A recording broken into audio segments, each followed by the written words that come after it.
Yeah, that's what I was doing. There's a right arrow key, right? The right arrow, which you can click and collapse the control panel.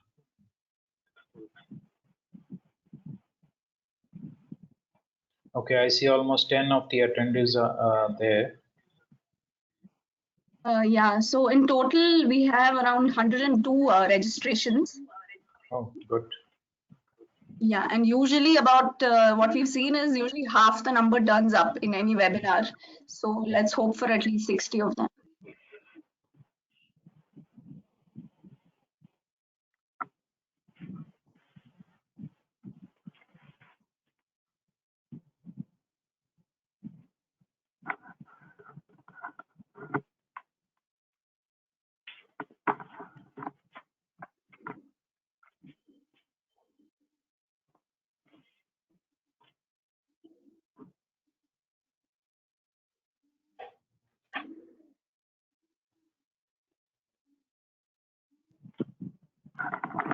So I also see a handout section under which the PDF form of this presentation has been uploaded, right?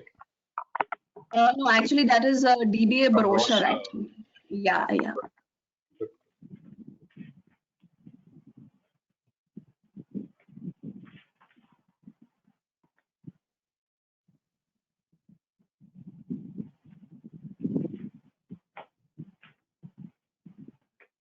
Hi, good afternoon, everyone. Hi, Preeti. Hi. Hi, Preeti. Good afternoon. Hi, Mamta. Good afternoon.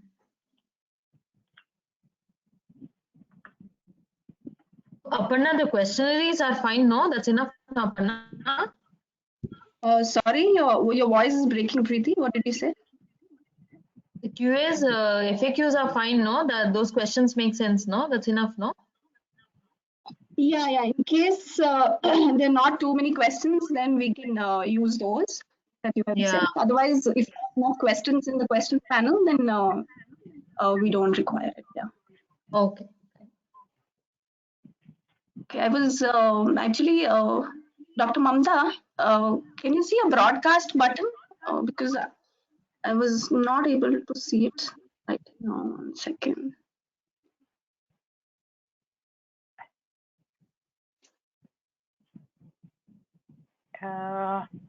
No. Okay, 1 second.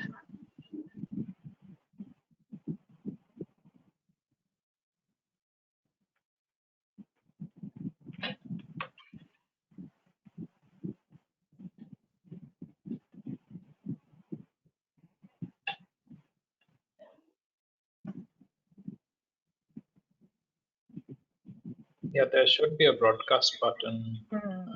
Yeah, it was showing all this while, but suddenly it's not showing me. You want me to give you presenter rights for a while? No, but I can't see it. No, I'm actually already the organizer, so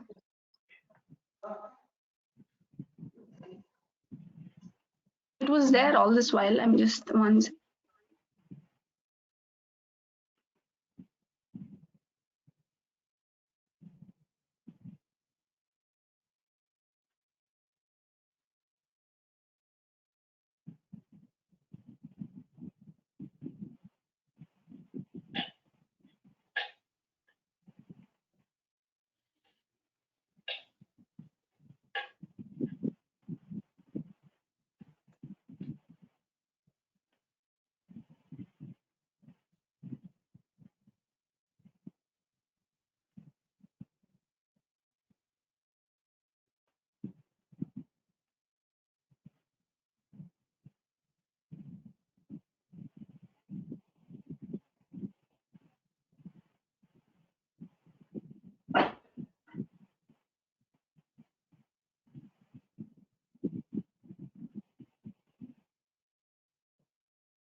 is actually a way to give keyboard and mouse controls to the other panelists. Yeah. Or will you? Yeah, actually it's 4:02. We should be starting. I don't know where this went. Just Let me give you presenter rights, Aparna. yeah. Okay. Yeah. Let's just try that. 1 second. You are as organizer, right? Yeah. Yeah. Done.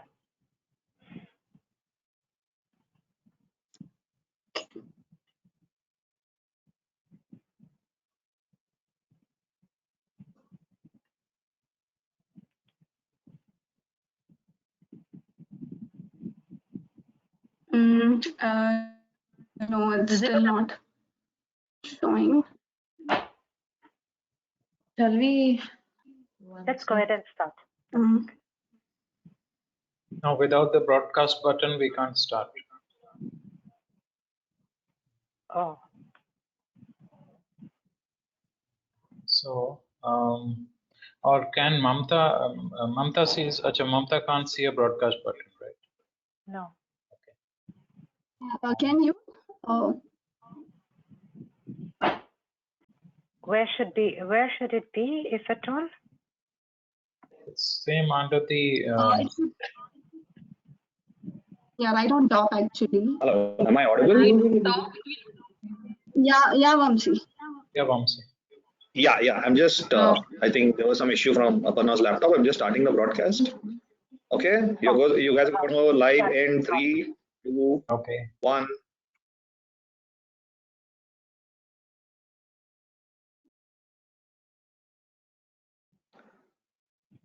A very warm welcome and good evening to everyone joining in today for the live webinar conducted by Manipal GlobalNxt.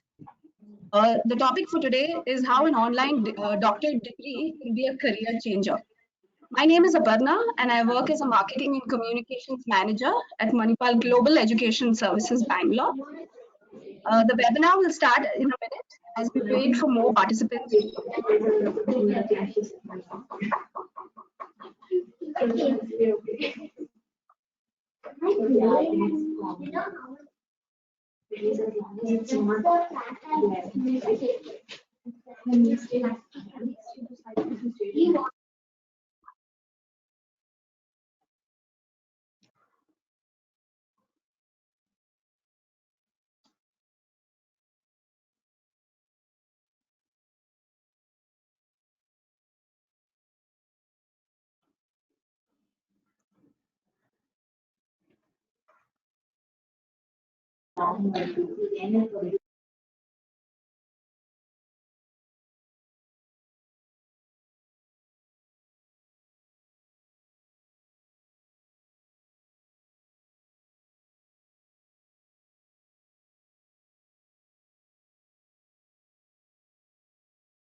Dr. Mamta, I request you to please share the slide.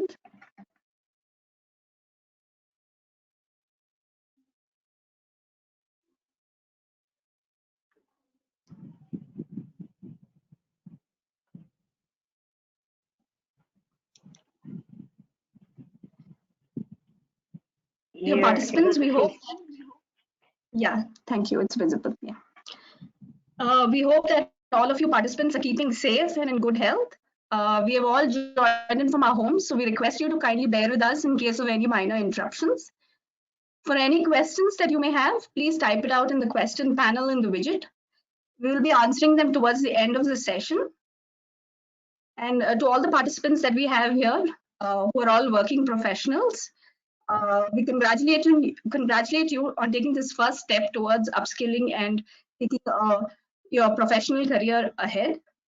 We know that upskilling requires a lot of balancing between work and study, as well as a lot of self-motivation and discipline. And we at Manipal GlobalNxt are here to help you make the best choice. Moving on.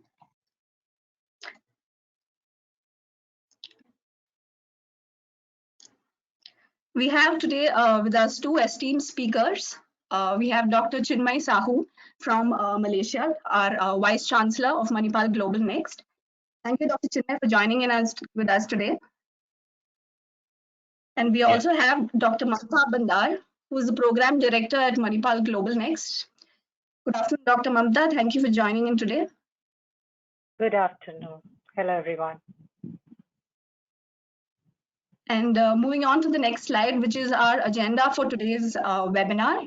We'll be having Dr. Chinmay take us through the first couple of slides, which includes Manipal's global presence in education, as well as the origins of Manipal GlobalNxt. And he will also take us through the eternal debate, which is a DBA versus a PhD.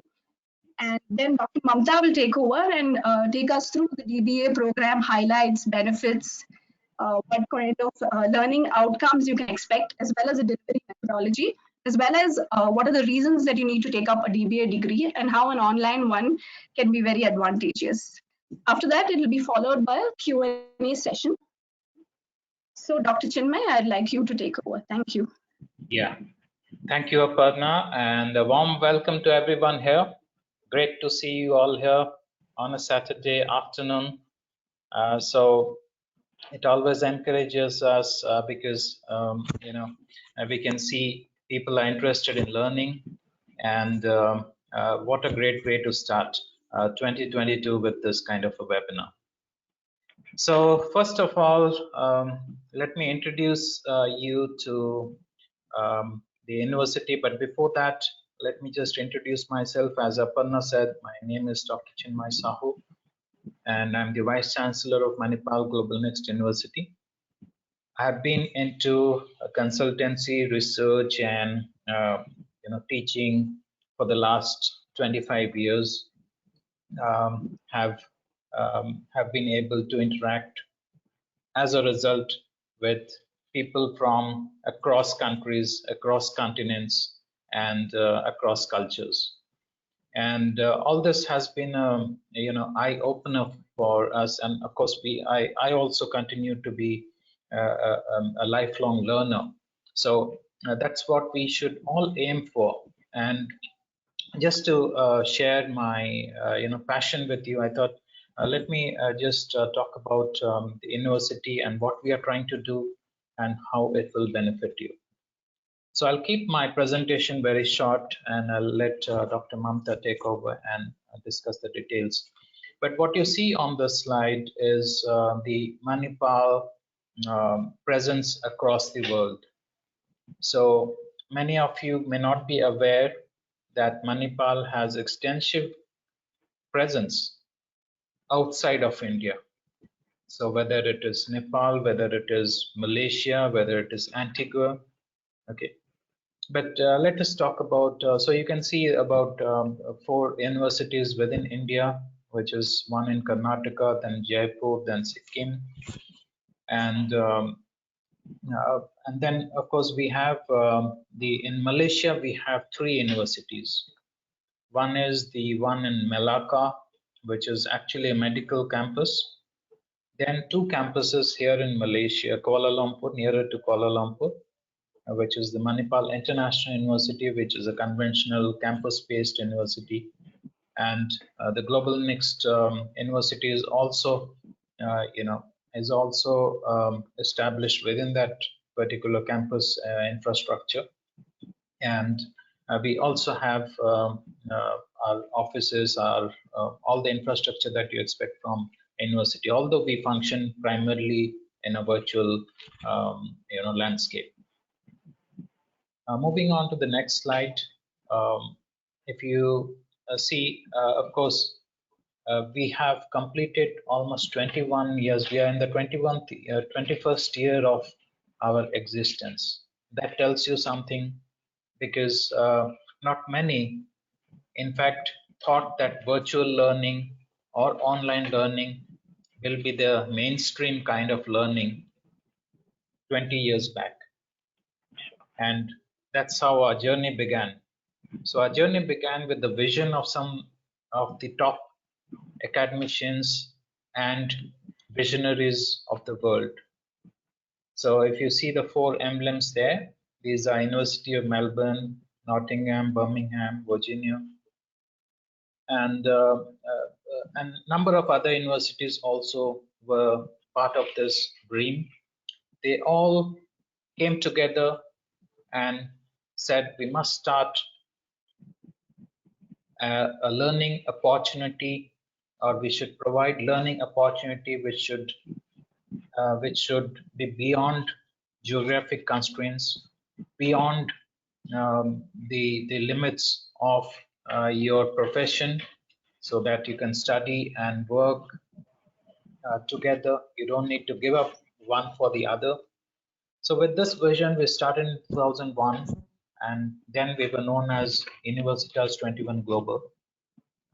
That's how the name U21 Global, came about. And since then, there has been no turning back. Yeah. A lot of people were thinking, okay, how do you teach online? How do people learn? Is it that effective? Now, all of that has been laid to rest. Of course, thanks to this pandemic, which has changed the way we learn anyway. And but what I want to tell you is, since we started about 2 decades ago, when none of the others believed in this model, we have been able to innovate and strengthen our delivery mechanism to make it as effective as any other medium of learning. And these numbers that you see on the slide speak for themselves. So, of course, Manipal as a group has been in the education for 68 long years. And of course, as I said, we are in our 21st year of existence. Over these years, we have trained about 12,000 people from across 72 countries, with about 100 plus industry partnerships. Okay, because a lot of our students get nominated by their corporates, by their employers. Okay, so that speaks volumes about the way we have made learning effective and infinite. Okay, going ahead. Now, Manipal GlobalNxt University was actually established in Malaysia in 2012. So while we were known as U21 Global, we were based in Singapore.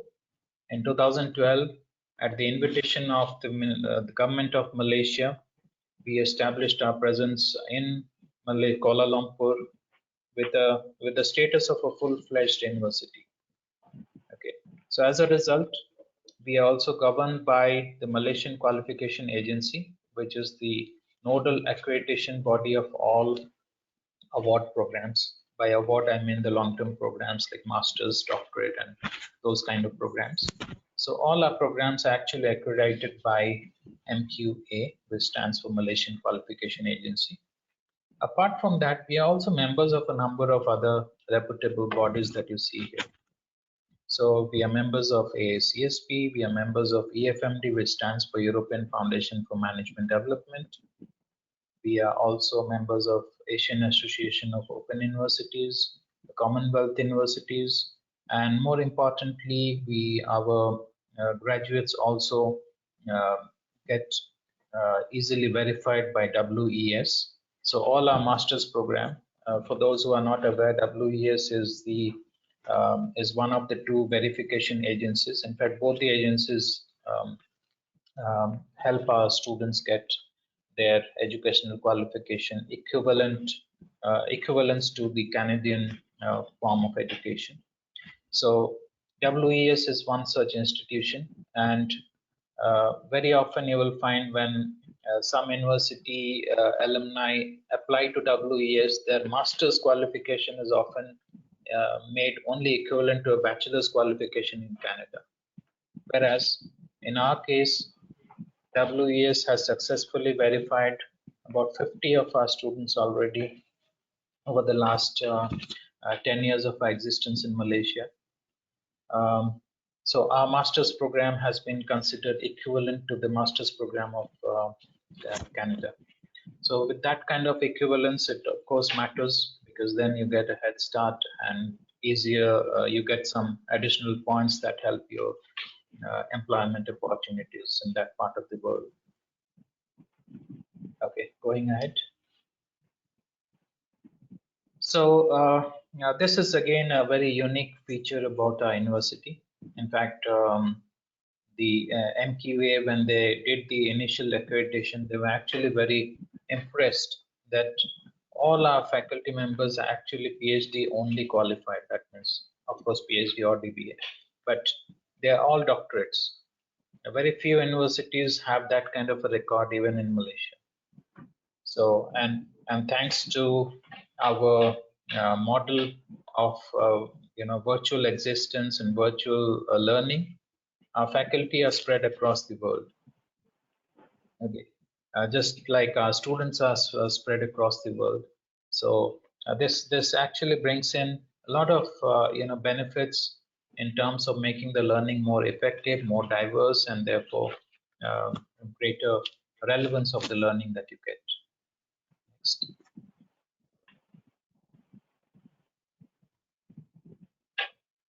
And this is a short, snippet of all the some of the faculty members who are regular, regular facilitators that are in different different courses offered by our university. So you can see Dr. Jason, he's an Australian. Then Dr. Habib, he's based in Singapore. Then we have Dr. Julia. We have, of course, Mamta. You see there, Dr. Mamta. She is based in Singapore. Dr. Karen, and so on and so forth. So if you see, we have a nice diverse team of faculty members across the world, all having substantial years of experience. They have experience in the industry, in consultancy, and research, and so on and so forth. Okay, next. And apart from so when you're talking about the university, there are basically two major, intellectual infrastructure that we need to make the learning atmosphere a great learning experience. Okay, so we also have the e-library, which is completely digital. It's online. It's 24/7. It has 24/7 access with the number of subscriptions that are, so for example, we are subscribed to EBSCO and we are subscribed to ProQuest. These are databases of journals and ebooks, which many of the leading institutions around the world, including Harvard, etc., subscribe to. Right. So you have titles like Harvard Business Review and all other major publications available in the next one. Okay, so this is something that I thought I'll share with you. When it comes to learning, a lot has changed over the years. The first pillar, if you see here, is on-demand learning. Now, this is a major change that has happened, especially with in the world in the last few years because of the pandemic. But of course, we have been doing this since last 2 decades. And what you see here is on-demand learning, just like you have on-demand entertainment. You can fire up your mobile and open Netflix and watch videos. Similarly, learning should also be available on demand. That is, whenever you are ready to learn, you should get the opportunity to learn. So our learning management system, or the learning portal that we have, is well equipped to ensure that you can log in any time of the day or night or whatever time it's convenient, and you can actually start learning. So you don't have to wait for the class to happen or something of that kind. And the other 3 pillars that you see here, the first is, of course, flexible learning. As working adults, we all know the challenges of our work, our professional career, and our academic career. So to make a balance between the two, we need to be very flexible, and that's what our curriculum has ensured, which Dr. Mamta is going to talk about later. But basically, we have done away with the prerequisites like You don't need to study one module first and only then you can start the other module, or one term first and cover a certain modules in that module, term, and then go ahead to the next term. Okay, so basically you can do the courses in any order. Given the broad this thing, like the coursework should be over before you do the thesis, right? Then application-based learning, we never focus on memory-oriented learning. It's all application-based, so we have open book, open web, everything. Of course, the exam is not there in the DBA program, but in our other programs, we do open book, open web programs. And of course, social learning. Today, we live in in a world which is driven by social media. So the learning also needs to be social. You need to share what you're learning with others. There has to be a 360-degree learning where you don't just learn from your professors or or one-way learning, but it should be a 360-degree learning where you interact with your peers. And the profile of our students is actually very good. They're all senior level man, especially in this DBA program. So you get to know a lot when you interact with those kind of through our discussion forum and other means. Yeah, next. Okay, now coming to the question about the DBA versus PhD, kind of the debate that people generally have. I thought I'll share with you one graphic which will basically help you understand what is it all about. Number one, when you're taking up a doctoral study, remember your focus should be on the problem that you want to research about. So that's what is in red in the center, the issue. So whether you're doing PhD or DBA, I'm talking about the dissertation part or the thesis part. Now that has to be around an issue. That issue can be a problem, an opportunity, or whatever it can be. Okay. And once you know that, yeah, this is the problem that I want to research about, there could be both ways of attacking it. One way is to research the theoretical perspectives, the models, framework that has been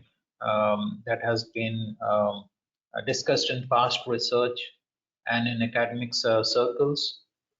The other option is to get more information about the program, about the problem or the issue, collect data, find out what people think about this issue.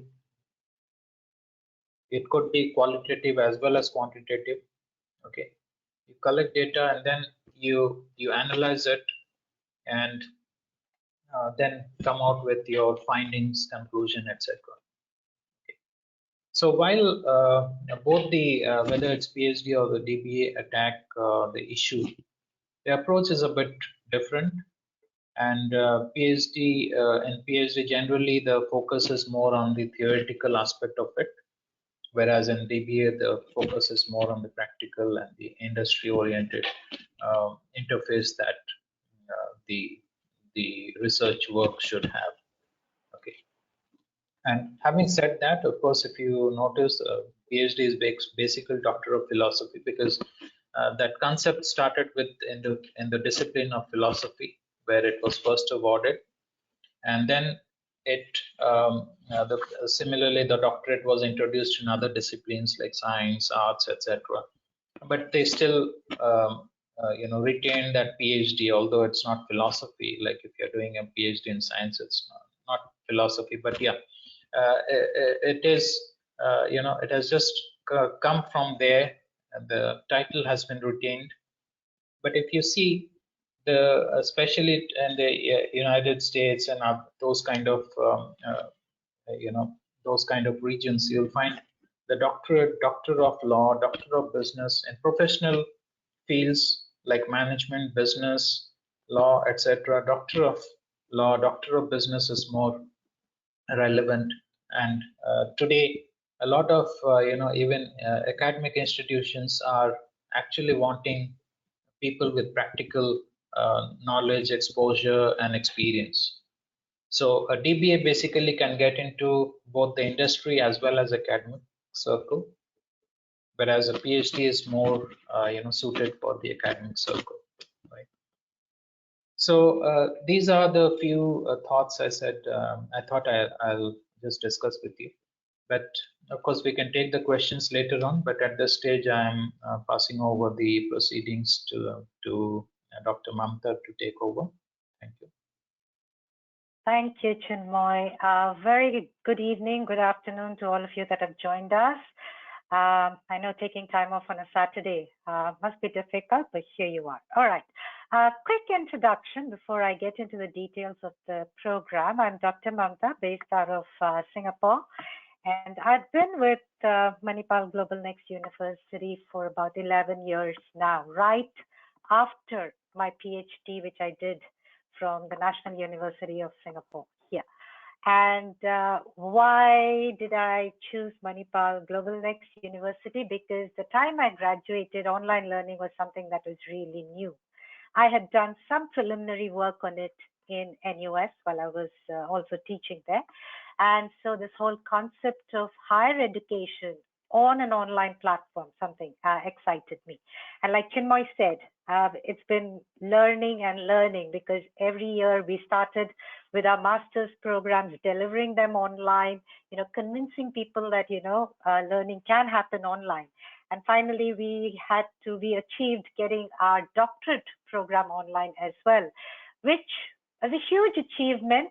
And to be honest, it started because our alumni, our MBA students, our MMIT Masters in IT students, they came back to us and said, we really enjoyed the learning experience. We now believe that we can learn online and get our degrees and still, have that experience. So we would want to continue studying. So please do get a DBA program. And that's what got us started. And a few of us, including Chinmoy, myself, 4 or 5 of us, got together and put this program in place. Okay, so I won't take up too much time. The idea here is to just give you all an idea of, what the program is. Of course, the main focus is to take questions from all of you, but before you ask questions, you want to understand what is the structure and how exactly do we deliver it. Considering it is an online program, you must be wondering where, what, how, and so on. Yeah, feel free and please keep typing out your questions, which we can address later. Now, the first 2 slides, I'm just flashing them just to indicate that this is the foundation. Dr. Chinmoy already mentioned that we are fully accredited by the Malaysian Qualification Agency, and that's a very rigorous process. And they believe in outcome-based education. So these outcomes that I'm flashing here on the screen are basically the foundation based around which we have designed our program. Why those modules? What is the duration? What are the activities? Why the focus on articulation, writing, communication, problem solving? All of those come because, this is the outcomes that we have set. So as learners looking for a program, I think it's important for you to see what is it that I'm going to gain after I complete this program. Of course, one of the important things you gain after a doctorate program, and that is just to add to Dr. Chinmoy's distinction between PhD and DBA, is that irrespective of what you do, you will still get the title of doctor. Yeah, that's encouraging.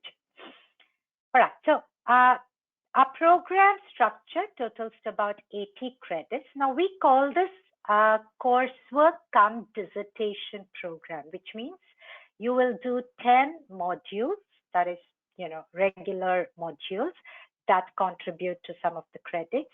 After those modules, you will commence your thesis under the guidance of a supervisor. So that's the program for you. Why the modules? Why these modules have been selected? Well, because it is a doctorate in business administration, we need to give you that foundation in business and management skills. But it also helps, I'll share some of the experiences or some of the inputs that I've gotten from students over the years. I interact with a lot of students, potential and current students. So I'll share some of their experiences. What it also does is we deal, and like Dr. Chinmoy mentioned, all our learners are adult learners, senior executives from different professions. So we tend to come in with a certain topic in mind, but a certain view, that I want to do leadership and I want to study leadership. But when you come here and do these different modules, then you say, hey, I can look at leadership, but I can also look at leadership from a very global or a multicultural kind of perspective. Yeah, so that's where the modules really help. They also prepare you for all the reading, writing, synthesis, critical thinking, all the higher order thinking skills that you need to actually do your thesis. So if you see most of our modules, you will be working on case studies. They are not like the traditional modules where you study and take an exam. They are more of continuous assessment based, case study based kind of modules. Flexibility, Dr. Chinmoy mentioned. So we do understand you're all working professionals, juggling work, family, travel, etc. So we have 3 terms in a year. Now the flexibility is in how many modules you choose to do. Depending on your workload, you can plan ahead. I'm always there as the counselor, I will help you. And you can decide that this term I'm busy, so I want to do 1, or this term I'm taking off some time off, so maybe I want to do 3 modules. So you can, select how many number of modules you want to do, and accordingly, pace your program. So that's the flexibility that we offer. Of course, that would also determine the duration of the program. Now, how does the learning happen? Considering we're online, and I keep telling that you don't need to really go anywhere. You can sit at home and get your doctorate program going. Well, first of all, we have this learning management system. All the modules that you're doing, everything is here. You get access to the learning management system. Once you're enrolled in a class along with your peers, maybe 15 or 20, you will see those virtual classrooms created for you in the learning management system. And everything that you need for that module, along with your professor. The professor is also enrolled in that particular module. Every term, every module runs for about 14 weeks. So the professor works with you through those 14 weeks, guiding you week by week, what needs to be done, what is the activity for this week, what is the discussion topic, what is the case study that you're going to work on, what is the analysis, and so on. So you are in your virtual classroom along with your classmates, along with your professors, and that's where we said there's a lot of collaborative learning, a lot of guided kind of learning. So although we say online learning, it's not like you're studying in isolation and you're alone. Yeah, you are in a classroom along with the others. This is for your modules, yes, but even when you're working on your thesis, we try to keep you all in a classroom so you don't feel alone and you're still together with your peers, okay? So how does the teaching and learning happen? Then there are 2 things that happen here. Like I said, the classroom's there, materials there, schedules there. You can log in any time of the day, night, from whatever region. Dr. Chinmoy shared that our students are all global, our faculty are all global, we are all over the world. So log in when you want to, depending on your convenience, within that set deadline. So while there is flexibility, there is still a structure.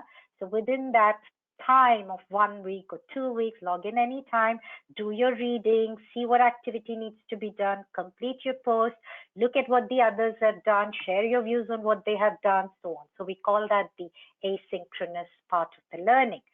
But you will also have these real-time webinar sessions with your professor where the entire class comes together. Yeah, so it's not just that, but even this webinar, we schedule them weekly or fortnightly, depending on the professor, depending on the class, depending on the time zones, etc. But all of this you will know. remember I said, once you're done with your modules, and this comes from experience. When we all did our PhD, it becomes like a very lonely journey. It's just you, your thesis, your laptop, and once in a while your supervisor. Yeah. So here what we do is we've created a community for the students. We have a very active WhatsApp group, but we also gather all our doctorate students onto these research seminars where we invite external guest speakers, sometimes faculty. For our own areas, we kind of run seminars. We invite students who are going to defend their theses or defend their proposals. We ask them to come and share their work, to prepare, but also to give the new students an idea of what are the topics the seniors are working on. So that's the seminars. All right, we started about 135, that's the latest number, 135 students and all over the world. Asia, US, Sri Lanka, Thailand, Australia, Singapore, Malaysia. So we're quite a global kind of program. Like I said, the faculty are global, but the student base also. And I would like to emphasize this, that these are all adult learners, senior executives, everybody with the intent to, pursue learning, to get that doctorate for different reasons. I'll share some of those experiences during the Q&A, why different people want to do their doctorate programs. Everybody comes with their kind of, reason for doing or pursuing this, but they can't go to a physical campus. And we know that a lot of universities require you to spend certain time. But this way they can pursue that, get their doctorate program while staying home. So yeah, that's the number. We've had 10 students that have successfully graduated, 20 plus who are in their thesis stage, which means ready to submit their thesis or proposal at any time. Close group, it's all a friendly bunch. So we do connect them on WhatsApp and LinkedIn, which I moderate as well. So we're all in touch with each other. We used to meet up pre-pandemic whenever we travel for conferences, etc. The students meet up each other, and we used to arrange for gatherings in different parts of the world. And I hope that starts again. Now, just to bring all of this together, I do really want to understand from each of you why you want to do a DBA, but you'll surely come across some of the things here. So what is different? Why would I encourage you to do your DBA with us? What are our USPs and so on? First of all, like I said, the networking. One of the important things about research, or for the executives out there, senior folks, you all understand the importance of networking. You know that today, hey, I want to study leadership, but let me also understand how is leadership different in Asia and Europe and maybe the United States. So you kind of develop that collaboration because of the kind of students that we have and the faculty mix, our global faculty. If you ask me, I'll tell you about how things work in Singapore, how things work in Asia, but you will do modules with Dr. Karen and you'll see that she can bring a very European perspective to how things work. So that global kind of exposure that you get, that's one of the reasons. Of course, the accreditation, and Dr. Chinmoy shared that with you. It does matter. You're investing your time and effort and money. So you want that program to be accepted and recognized. So you're getting that as well. The flexibility, definitely, right? I don't need to travel anywhere. I don't need to go anywhere. And of course, the cost, but that comes with the fact that we've been online. We've been delivering higher education programs for almost 20 years. And I think we've figured out what is it that really helps students get the maximum out of the program, a better learning experience. And all the resources. So while we are online, you still get all the resources from different parts of the world. The e-library, you'll not need any more, subscriptions, etc., to complete your doctorate program. Important, personalized learning. Again, some of the questions I'm expecting will be around here. You must understand that we have professionals coming from different industries, different walks of life. We have doctors, we have veterinarians, we have a dentist currently. We have people coming in from education, psychologists, all kinds of walks of life who want to do their doctorate, right? And I'm taking you all and we're putting you in one classroom, but that does not mean you all are studying the same thing. We are guiding each one of you to do your thesis in the area that you want to do it in. So we encourage you to bring that what is it you want to specialize in, or what's your field of work, what method you really like. So that way that learning is kind of personalized to you. You're still collaborating, you're still with your peers, you're not isolated, but you're still working on your own topic and specializing in your area. Yeah. The e-library, Dr. Chinma already talked about it. The learning management system, the ability to collaborate with the others. You'll see that discussion boards, we use that a lot to communicate with our students. And submissions, your registrations, everything end to end, the learning management system is integrated. So as and when you finish modules, your transcripts, your grades, your GPA, all of that is calculated. Yeah.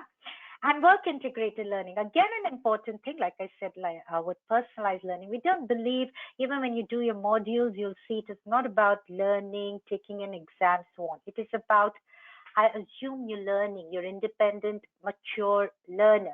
What we are interested in is to see how you're able to take that learning and apply it back to work, or how you're able to bring work-related issues and convert them to research problems to get your doctorate thesis out of it. Okay. So I hope that really helped. So I'm now going to hand over this session back to Aparna. I've left plenty of time just to take questions from you all. All right, over to you, Aparna. Yeah, thank you, Dr. Chinmay and Dr. Mamta. That was indeed a very refreshing experience. I think our participants will have now more clarity on how to go forward with their doctorate degree.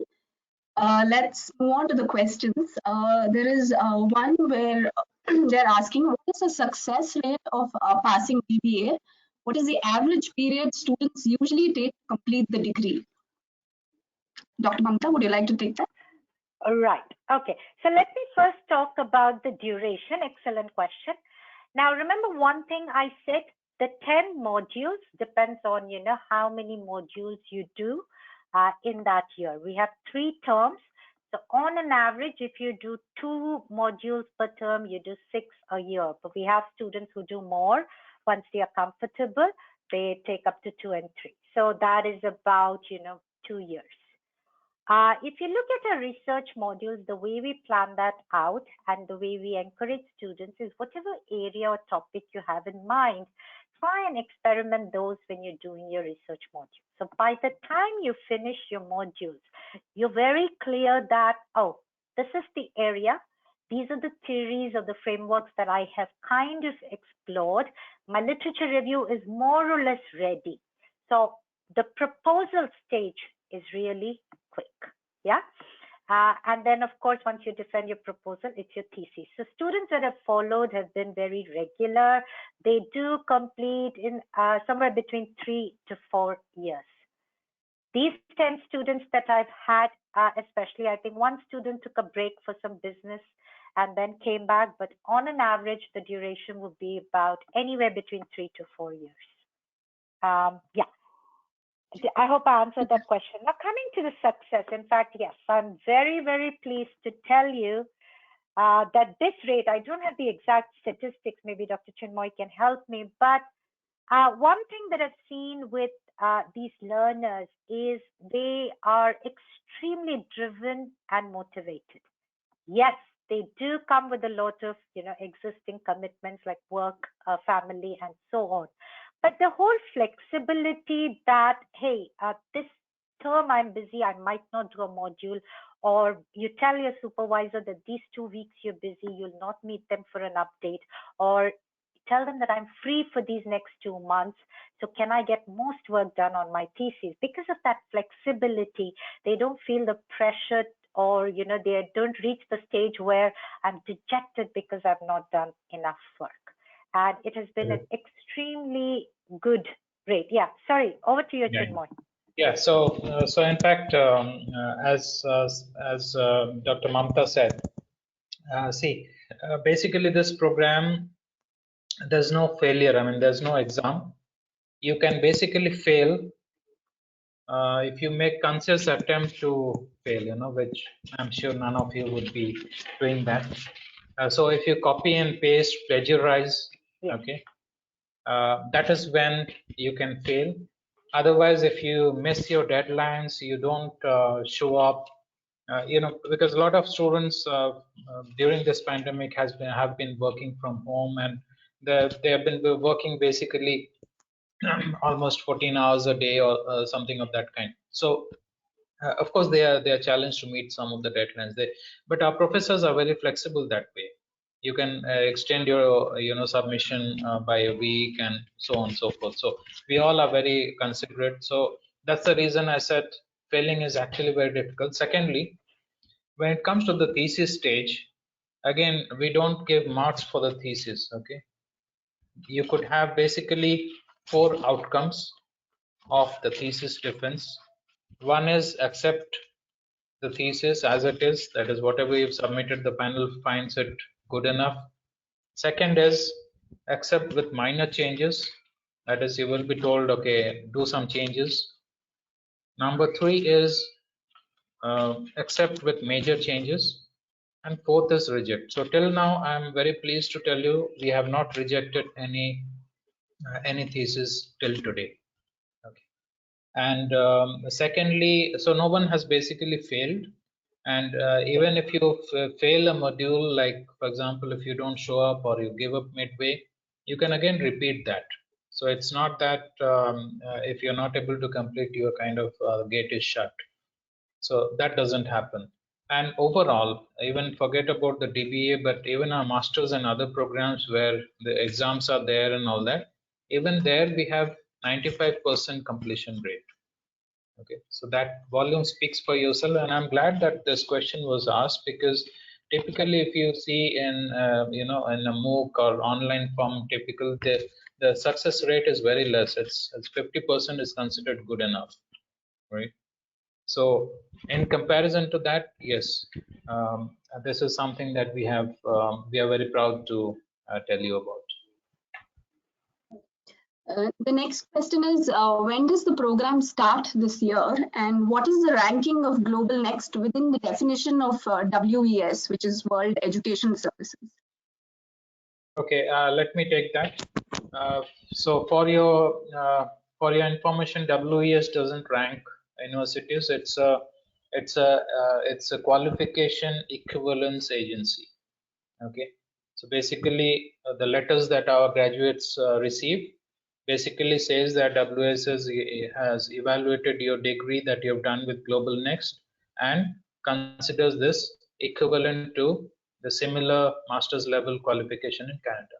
Okay, so there's no ranking as such. And coming back to the other question about, I think what was the first question, Aparna? Can you? When does it start? When does the program okay, start? when does it start? Yes, sorry. So we start 3 times in a year. One is January. So this is very unlike the Indian system where you just have once a year. So we have 3 starts in a year. First is January. So our term has actually just started yesterday, 28th January. The second is May, so last week of May, and the third is last week of September. In a calendar year, these are the 3 months that we start. However, based on the demand, we might have additional months when we might be starting a cohort. So that is how it works. So 3 times in a year is what you need to know. Thank you, Doctor. There's one question from Ronak Mukherjee. Is DBA an online PhD or equivalent to PhD? What are the job opportunities after DBA? Okay, so as I said, I think I had that slide on DBA versus PhD. But see, first of all, let me make it very clear. Nowhere on our certificate we are writing online PhD or online Doctor of Business Administration. It is just Doctor of Business Administration. In today's world, I think it is very discriminating to use the word online anywhere, because that is what we are all into, right? There's no way you can escape being online. So first of all, we never discriminate, and therefore, even if you look at the global regulators, the focus is very clear. A certain program has a few learning outcomes. If you achieve those outcomes, you are considered to have completed the program. Whether you achieve those online, offline should not matter, because learning outcomes actually should matter by themselves. So secondly, so we do not use the online word in anywhere in our offer letter or on the certificate. Okay, it is a Doctor of Business Administration certificate that you'll be getting. Even on the transcript, no online mention is there. Second, yes, you get to use doctorate. That means you can prefix your name with doctor. So it gives you the same advantages that you get from PhD. And as I said, for example, I'm not sure how many of you are aware, the ex-US President Obama also holds a doctorate, and he's a doctor of law. Okay, so he's not a PhD in law, but a doctor of law. As I said, doctor title is more relevant for professional disciplines like law, like business management, and so on and so forth. Okay, so a Doctor of Business Administration or a PhD, both are doctorate level programs. So you get all the the identical, the benefits, etc., all identical. As you can see in the slide which Dr. Mamta has kindly projected, PhD is more theoretical in its approach, whereas DBA is more practical in its approach. That is the only difference. And today in academia, there is a great need for people who come with a practical perspective. Okay, and that is what is being preferred worldwide. Thank you, Doctor. There's another question that asks, can DBA be completed before 3 years? Any fast track option for senior people? Yes, you can complete it before 3 years. In fact, I am seeing a couple of guys are in line to do that. They are well advanced, and they would be finishing before 3 years. So as Dr. Mamta mentioned, you can, our curriculum is flexible, so you can take more than 2 modules every term, okay, to finish your coursework faster. And then you can spend some time in thesis, and then again you can complete. So if you, of course, the minimum duration of this program is 3 years, but that doesn't mean that will stop you from completing the program before 3 years. All it means is, since we are accredited by MQA, they have certain norms. Like in India also, you have certain norms. A master's program has to be 2 years.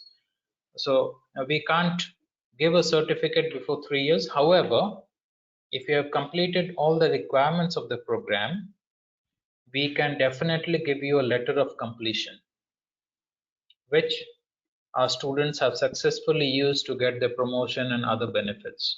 Because it's a norm, like many universities, they have the convocation just once in a while. So obviously, the letter of completion has a lot of value in that, in that scenario. So the short answer is yes, you can complete the DBA before 3 years, and you can get a letter of completion before 3 years. Okay, thank you, Doctor. There is another question which asks, any publication requirement in international journals, and are the guides being assigned who reside in India besides degree from Indian universities of Manipal? Okay. Yeah. So Mamta, maybe you can take it. Yeah. So sorry, the question on guides and publications, right? So coming to publications, no, we do not have a requirement that you need a journal publication. What we do though, because like I said, all our learners are working adults and they do travel around, What we encourage them to do is look out for conferences and try and attend conferences if they can. In fact, some of the students that have already graduated, they share this as a tip that if you attend conferences, you defend your work, present your work at different forums, then it kind of helps you in your final thesis defense. So that is what we encourage you to do, encourage you to attend conferences. It's easier to get your papers through. But some of our students are very motivated and they have done their journal publications even before they have completed their thesis. So it's really up to you, but no real requirement from our side. Yeah. Coming to the supervisors, we are quite open. Yes, it depends on your area and the choice of method. So let's say you decide to do something in organizational behavior, then we will find a supervisor who has a PhD in that particular area. And we will also take into consideration your choice of method. So if you want to do, let's say, a mixed method, we'll find someone who is comfortable to supervise a mixed method thesis.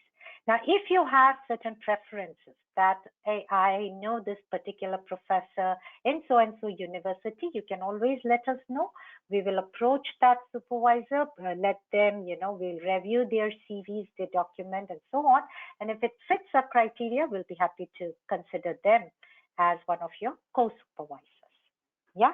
So to answer your question, no, we are not restricted to Indian supervisors or from a particular university. No, that is our option. Yes, but we have a lot of supervisors outside of India as well that we call upon as and when needed. Hope I answered your question. Thank you. Yeah. There's one question that says, do you have any advanced online program like Doctor of Literature or Doctor of Science for PhD holders with experiences? Not yet, but that sounds interesting. However, Yes. we are starting a PhD in education very shortly. So that will be an addition, but yeah, postdoctoral, not as of now. But yeah, this question actually gives us good food for thought, and we would definitely like to go that way in maybe a couple of years, maybe by next year, never know. Okay. Do you assist scholars with job placements is one question. Okay. So first of all, in fact, most of our learners do not want a job placement assistance because all of them are well settled. However, our membership of EFMD, which is European Foundation for Management Development, allows our students to benefit from the hired platform that they operate. Hired is basically like LinkedIn, where international job postings are available, so they can benefit from that.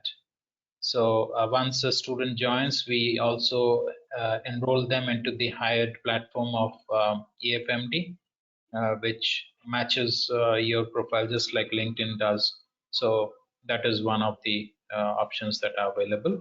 In addition, we have also been able to engage our alumni in supervising our doctoral students, etc. So that kind of engagement is also open. And as I said, we offer our faculty are global. So wherever you are, whenever we have a need to offer some courses, etc., we can of course take your help as alumni and pass outs of our institutions. Aparna, before we move to the next question, I just recollected that Ronak had asked a question on the benefits. So I want to spend a few minutes talking about it if it's okay. Sure. All right. Okay. So what are the benefits? Like I said, folks, this really depends on, and I've seen a variety of reasons why students really want to do a doctorate. They start from some being fairly senior who've reached a certain point where they feel I've done so much of good work and sustainability, and I want to kind of consolidate all that I have done. This is like you're coming up with a book, right? The thesis is nothing but a book. So I want to consolidate, I want to give back to the industry. Some come and say they want to get into academia because they like teaching, or that they want to do consulting. So when you're getting into consulting, teaching, these skills of being able to pick a problem end to end, know how the project really pans out, collect data, phrase your questions, etc. That training is very, very helpful. For teaching, PhD or a doctorate is a requirement in a lot of universities. So that's one bunch of students. My recent experience has been the last 6-7 years, folks who really want to do research, some in data sciences or data analytics. They said, we've always wanted to write a paper. We want to do research in this area. So we have those kind of students. We have some who are medical doctors, counselors, psychologists, some who are in civil engineering, etc., who now said, we want to see what's happening in the business and management area. We want to bring in that management expertise. Some who say we are eyeing or aiming for a C-level position, so a title of a doctor kind of adds a little bit more to my gravitas. Yeah, so that's another benefit. So Ronak, it really depends on what is it that you are looking for and how you use the program to actually benefit what you're trying to achieve. Remember the network that we have, the community of students. There's a lot of information available out there that you can also rely on if you're looking for a job or some additional work and so on. In addition, we do a lot of work with executives for executive training. We run programs for corporates, and these include soft skills like personal branding, persuasion, influence, networking, and so on. So we open up those webinars to our regular award program students as well. So, you can benefit from those as well. I hope I answered your question, Rona. Back to you, Aparna. Thank you. We'll take one last question. Will it be one specific guide mentor allotted for each student is what Dilip Kumar wants to know. Okay, you're okay, Chinmay, if I take it? Yeah, please. Yeah. Okay. Yeah. So like I said, firstly, we'll go by the area. And for that area, we'll find a supervisor. So primarily, we try to see that you're working with one person. That's easier. Yeah. But let's say that person is an expert, but may not be able to help you with all parts of the method. Then obviously one more of us full-time staff or full-time professors will also work with you. So primarily you'll interact with one person. Depending on expertise or your thesis has taken a different direction, or you got a comment to include a new item like big data or IoT, then we might suggest that you work with another person as well, just for that area. Yeah, so yes, it will be a specific supervisor. Okay, thank you, Dr. Mamta. I think we have a few more questions, but we've already shot our 1 hour time. So we'll just, whoever we couldn't reach out to, we'll reach out to you after the webinar and make sure all your questions are answered. Moving on. Dr. Mamta, can you please yes. share the slide? Yes, just doing that. As you can see, this is some of the testimonials from our alumni, and we do have a very wide range of professionals who are opting for this doctorate program, ranging from even 16 years of experience to going up to 21 years also. And next slide, please. So the eligibility criteria is a recognized master's degree with a minimum of at least 3 years of experience in management or professional experience. If you have made up your mind, please do log on to the website that's given here or scan the QR code and you can fill out the application form and pay online. Next slide, please. Yeah, so I would like to conclude by thanking Dr. Chinmay and Dr. Mamta. It was a very, very interesting session, and I'm sure the participants are now having a much clearer picture as to how to go about their doctorate program. And if you have any questions, please do reach out to the numbers that are given on the screen, or you can write to us on the email IDs that are given. Thank you, Dr. Chinmay. Thank you, Mamta. And Thank you to the team in the back end. We have Preeti, Vamsi, Elora, and thank you to all the participants. Have a good evening, and we'll be ending the webinar now. Thank you so much. Our pleasure. All the best. Thank you, everyone. Yeah. Thank you.